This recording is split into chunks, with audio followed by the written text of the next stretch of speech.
The views and opinions expressed in this video are those of the speakers and panelists, and do not necessarily reflect the position of the ETHOS Institute for Public Christianity and its founding institutions and organizations. Bioethics, law, euthanasia, consumerism, politics, terrorism, globalization, religion, migrant population, interfaith, drug addiction.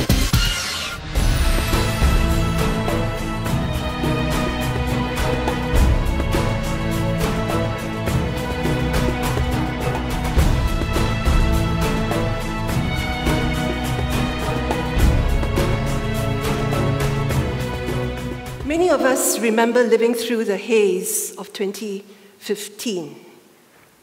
You see, you can't even see it. The couple of months of smoky air, the gloomy days for lack of sun or rain, the illnesses that some of us suffered through. We were angry and helpless because there was absolutely nothing we could do about stopping the fires. Peat fires from Sumatra and Kalimantan, started either by human agency or the extreme dry weather, or very likely both, plus the winds that blew the smoke to us, and we sat helpless. It wasn't fair, was it? After all, it wasn't our fault. It was those Indonesians who either started the fires or didn't have enough resources to fight the fires. It was their fault. But we are the ones who had to suffer, so it was not fair. And so the haze becomes a matter of justice.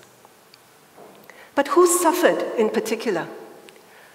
Those who worked outdoors, like foreign construction workers. The elderly and children who are physically weaker and so less able to fight the harmful particles that are in the air. Some people I know then left the country to nearby countries or cities that were not affected. Just last week, Today Online published a study by scientists who said that the haze disrupted wildlife here, especially the activity of birds. They measured the acoustic activity of birds and found that it dropped significantly when the country was blanketed by haze. What does this tell us? That the ones who suffered were the vulnerable in our community.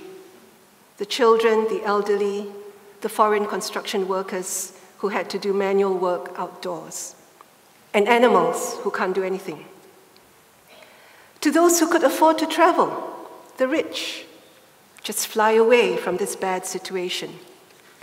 Many of us turned on our air conditioners and air purifiers, but there are many in our society here for whom those instruments are unknown or something of a luxury. So I'm glad that very soon after the haze hit, churches and other community buildings opened up and allowed the elderly to come in during the day. And so each year, we live in fear that the haze will come back.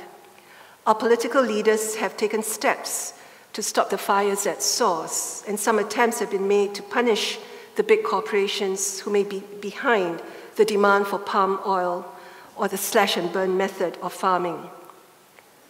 But the situation is to a large extent out of our control. Many factors play together in starting the haze and also to stop it. So in some ways, the haze is our personal experience of the injustice of the ecological crisis. It's not fair. We have to suffer the actions of irresponsible people carried out of our jurisdiction over which we have no control. And the bleak question that comes out of the ecological crisis is who's going to die first? The presumption is we're all going to die, and climate change and the ecological crisis will just hasten it. And as we look around us today, the ecological crisis is not far off, nor is it theoretical. Climate change is affecting all creatures, great and small. Therefore, to combat it is not just a concern for leftist tree huggers. To combat the ecological crisis, we need to care for creation. Creation care is necessary not just to mitigate the effects of climate change, but also to address the ecological crisis. Because all this is part of God's justice and shalom for the world. What is the ecological crisis? The world is experiencing climate change brought about by global warming and related factors. Yes, there are some skeptics who don't believe that global warming is happening, but really the science is weighted in favor of the fact that the temperature of the world is inching up and weather patterns are becoming more erratic and unpredictable. In 2013, the Intergovernmental Panel on Climate Change said that it is extremely likely that human activity is the dominant cause of global warming. What are the causes of global warming? Let me try to explain it as I, a non-scientist, understand it. Global warming is a buildup of gases in the world which remain in the atmosphere and so create a greenhouse effect in the world. These gases are produced by burning fossil fuels, which we have been doing for the past couple of 100 years since the Industrial Revolution. Emissions from cars and aeroplanes add to this. And yes, cows and other ruminant animals produce methane gas, which all add to the gases in the atmosphere. Due to the large volume of gases which are produced, the sun's rays are trapped in the Earth's atmosphere, and so increasing the amount of gases in the atmosphere. Like a greenhouse, then, the overall temperature of the Earth is rising. Hence, we use the term global warming. Here's a simple diagram from Wikipedia of how there are gases that come in, some go out, but a lot of it remains in the Earth. So scientists wonder how much of an temperature increase can the Earth sustain? 1 degree? 2 degrees Celsius? The current accepted wisdom among scientists and climatologists is that there will be quite severe effects on life on Earth because of any change in temperature. What are the effects of global warming? Let me name a few. There's a change in global weather patterns. Global warming doesn't just mean that temperatures are rising, they are, but with it comes changing and extreme weather patterns. So the Straits Times ran this article recently about the number of natural disasters just this year. We have seen the loss of life, destruction of property and livelihoods, which were a result of hurricanes like Harvey and Irma sweeping through the Caribbean and southern US. Less in the news headlines during that time, there were floods in Mumbai, which caused loss of life as well. In June 2017, a huge chunk of ice broke in the Antarctic. It's definitely a cause for concern because these ice caps play a part in moderating Earth's temperatures. Scientists aren't so sure why this happened, but are sure that global warming does play a part. Global warming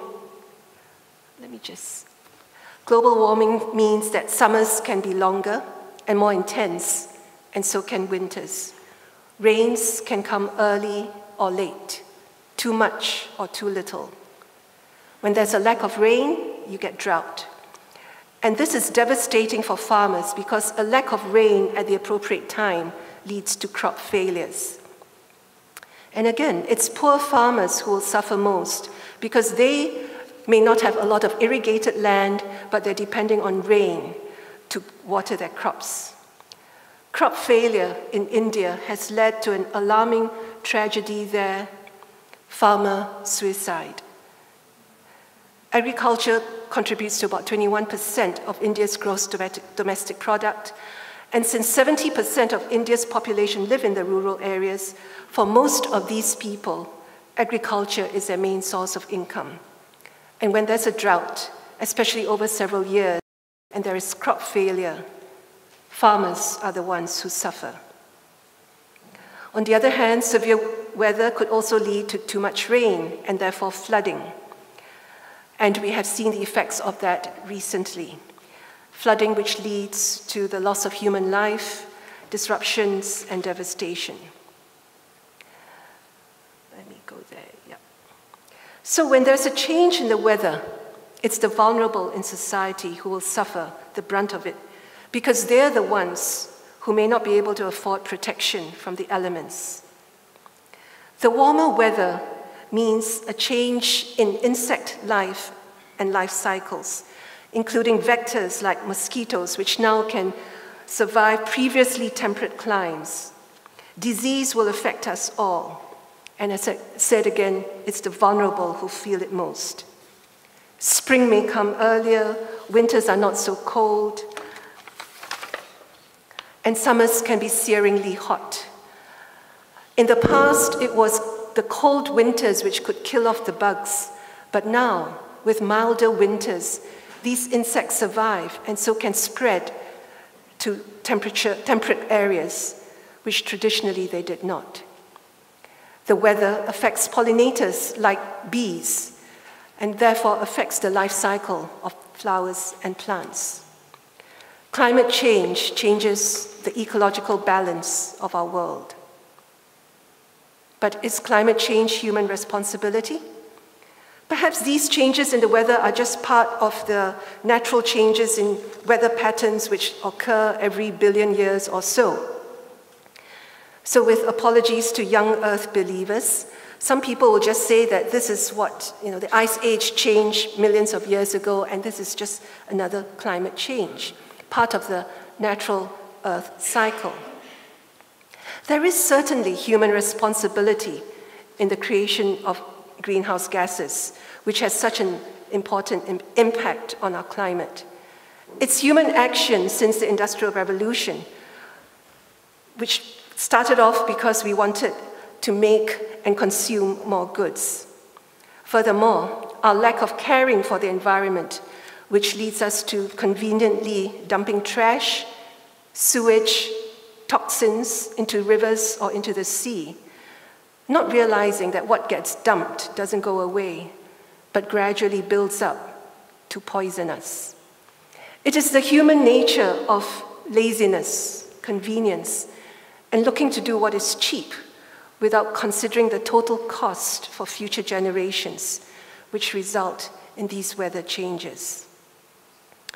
Now that we have looked at the ecological crisis and seen that there is some human responsibility, let us consider how these may be issues of justice.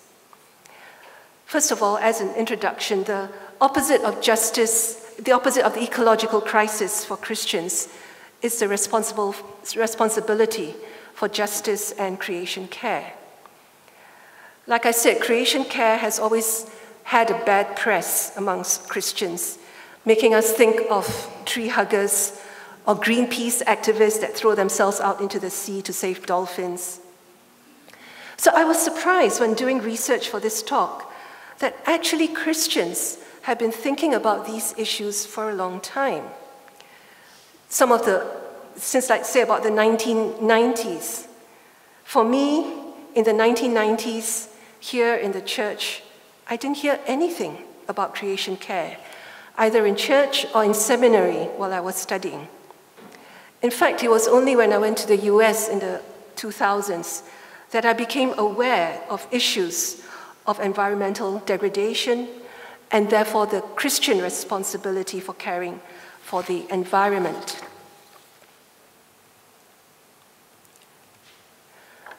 So these are issues of justice.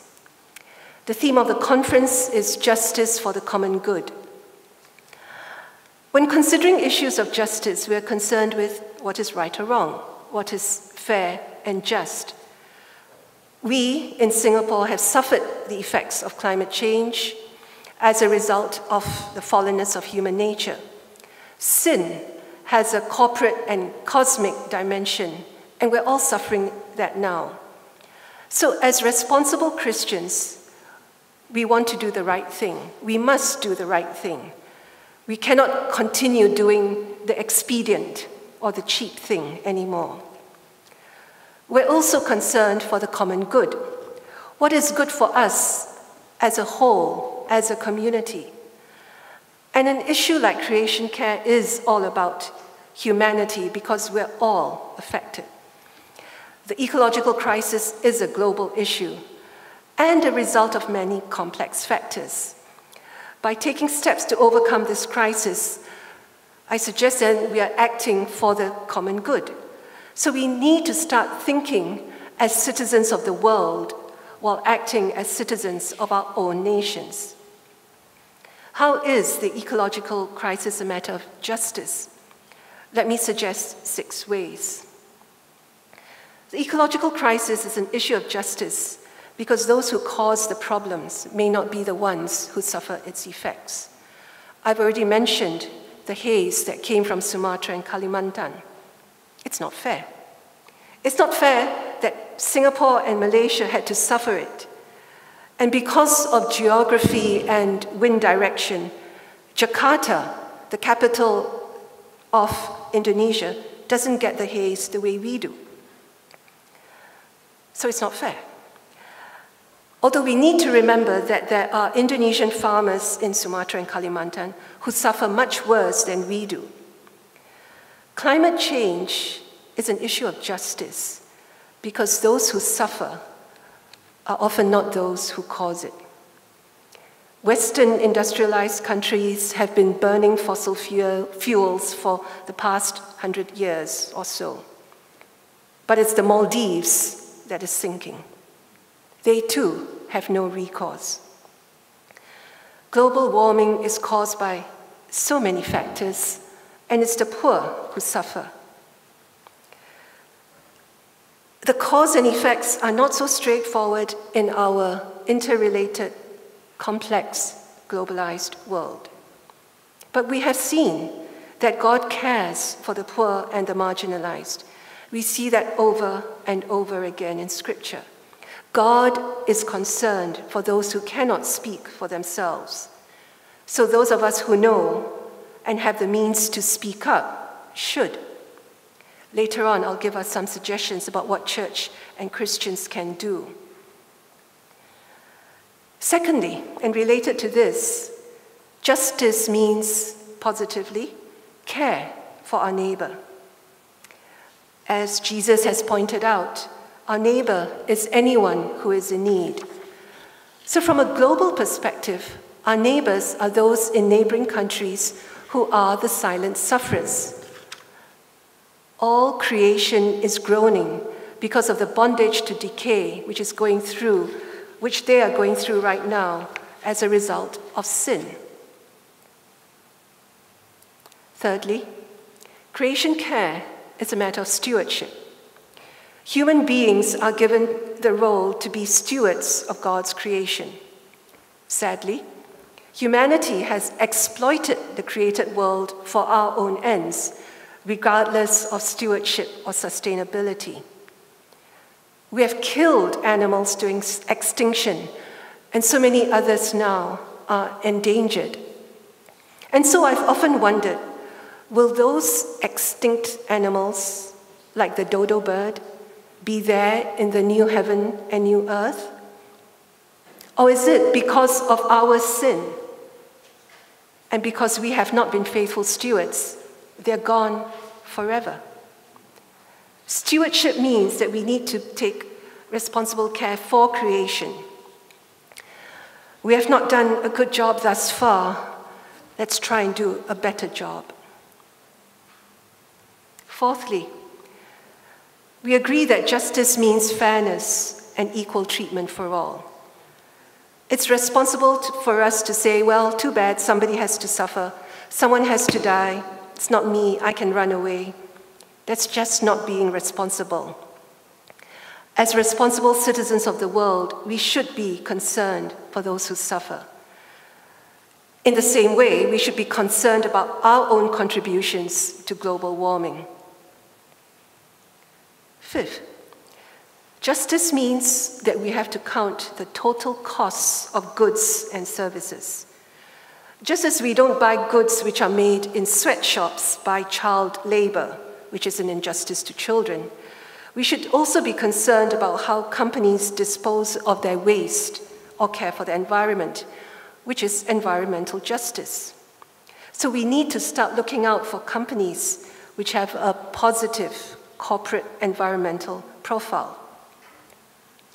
This means that we must be prepared to pay more for goods and services.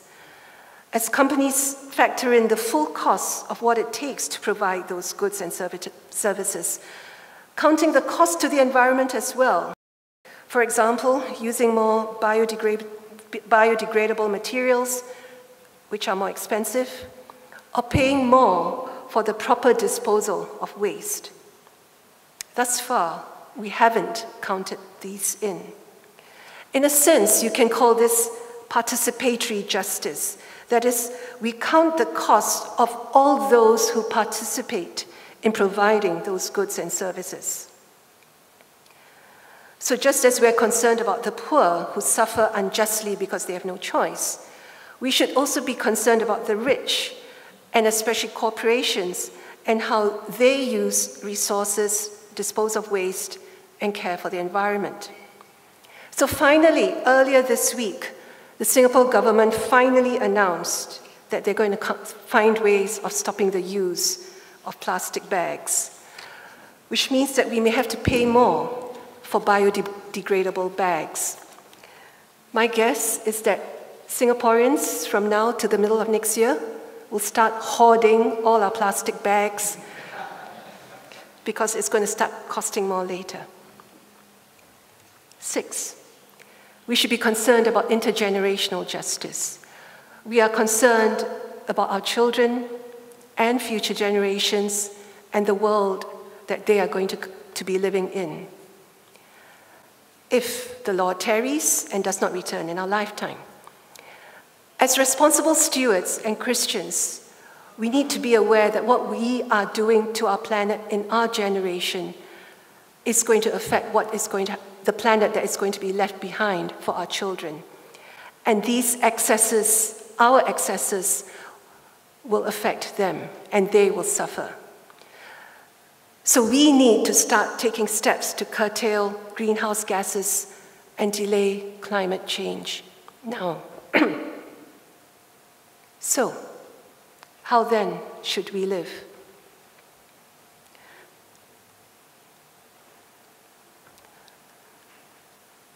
As we look at it, the ecological crisis is overwhelming.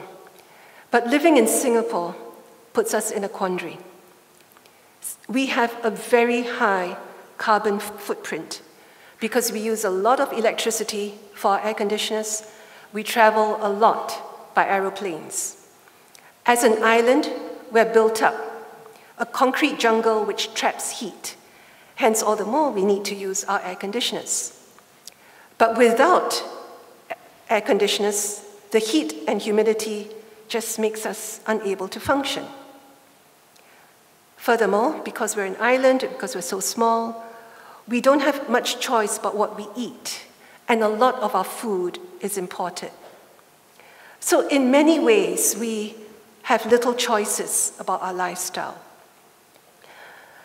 Yesterday, Straits Times, there was this little article that said that Singapore is warming up faster than the global average because of rapid urbanization. So according to the Met Service, temperatures here have risen about 0.25 degrees centigrade per centigrade in the past decades from 1948 to 2015. I think we know it, we felt it. The global average is 0.12 degrees centigrade. We're warming up double the rate at 0.25. We are feeling it. A couple of Kingdom of Heaven parables are my guiding principles here, and perhaps can provide an overarching perspective for our actions. The kingdom of God is like a mustard seed. It is small, but it can grow to be a big tree where birds can rest. Our actions may be small. They are small, but they have the potential to grow. The kingdom of heaven is like yeast, which a woman works into flour. The yeast can't be seen. And in fact, just a little bit of yeast is needed. And yet, it's that unseen yeast which transforms the flour and changes it to make bread. Likewise, my suggestion is that these small, insignificant steps that we decide to take can, in the kingdom, have a wider impact. I try to do some of these things. I fail sometimes. But we can all rally together, spur and encourage each other to do these things together. So let me suggest 4 ways that we can take personally and in our churches to do more for taking care of the environment. Okay, here, I did put it up. This was yesterday's article on newspaper. Small little thing, some obscure page in it, that Singapore is warming up faster than average. So what can we do?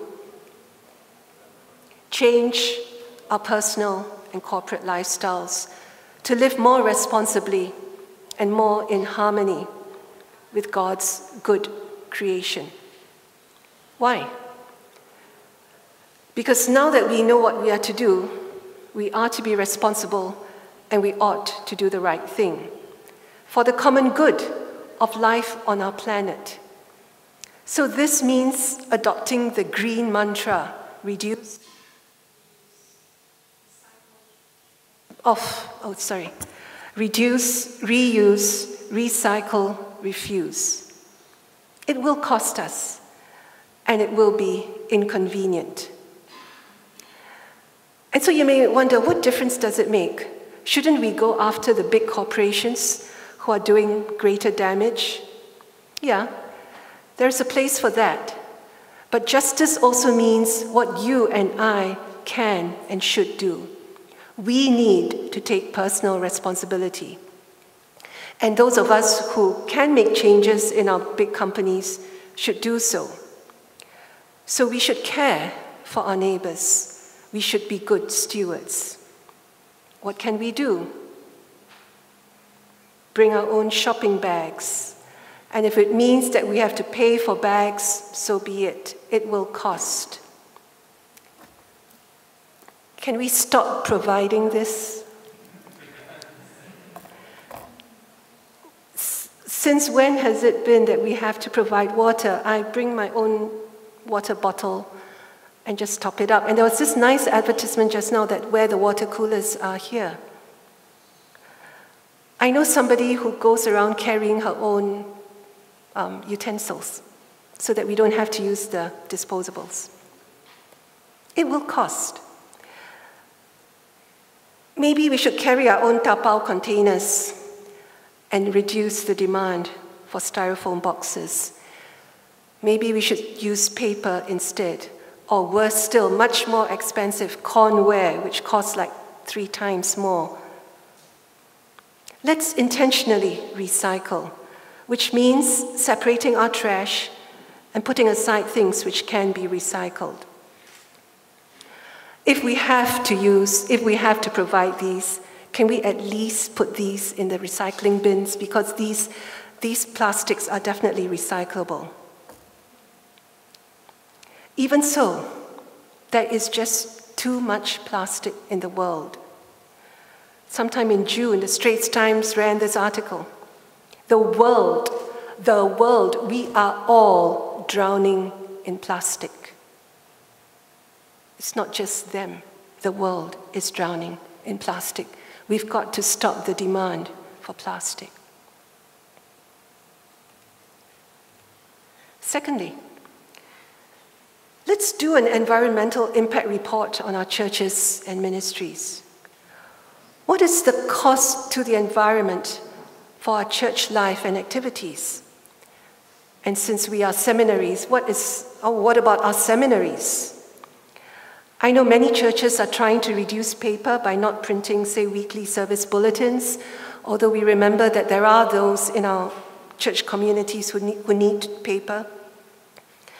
I think our churches can do a lot more in terms of recycling. Maybe we should all bring our own coffee mugs to church and not have to depend on disposables every Sunday.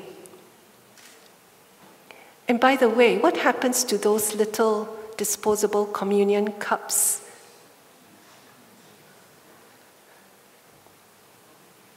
There is a balance. Disposing these things would add to the landfills. On the other hand, reusing, if we use glass cups, we need to wash, which means using more water, and therefore putting soaps and detergents into the environment.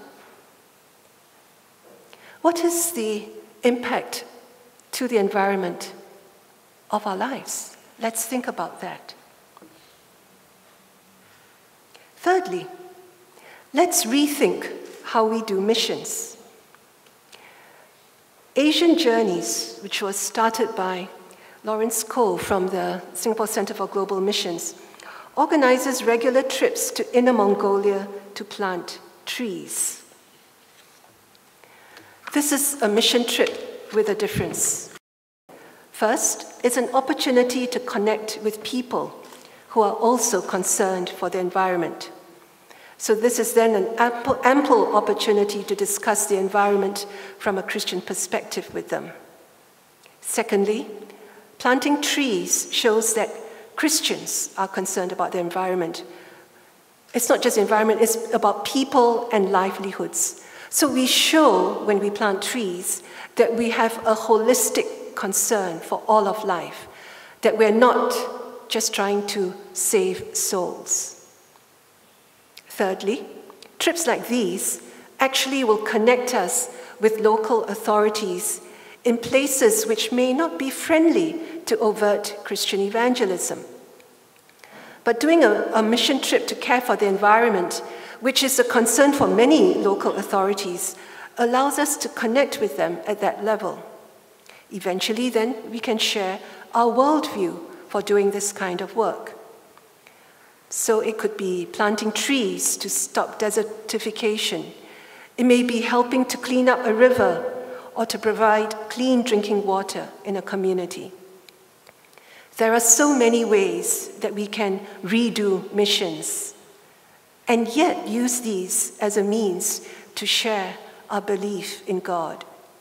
This work is missional, as there are many non-Christians who are concerned about these issues, and these are ways we can connect with them. So let's rethink how we can do missions today and expand our traditional ways to include some of these dimensions. Fourthly, let's put this on the agenda for our cell groups and our pulpits. There are many tools available for us today that we can use to raise awareness. There are materials from organizations like La Rocha who've been doing this work and who've been thinking through these issues. And as we raise awareness, we can begin to change our lifestyles and habits. As we begin to suffer the effects of climate change brought about by global warming, let us begin to take steps to change our lifestyle.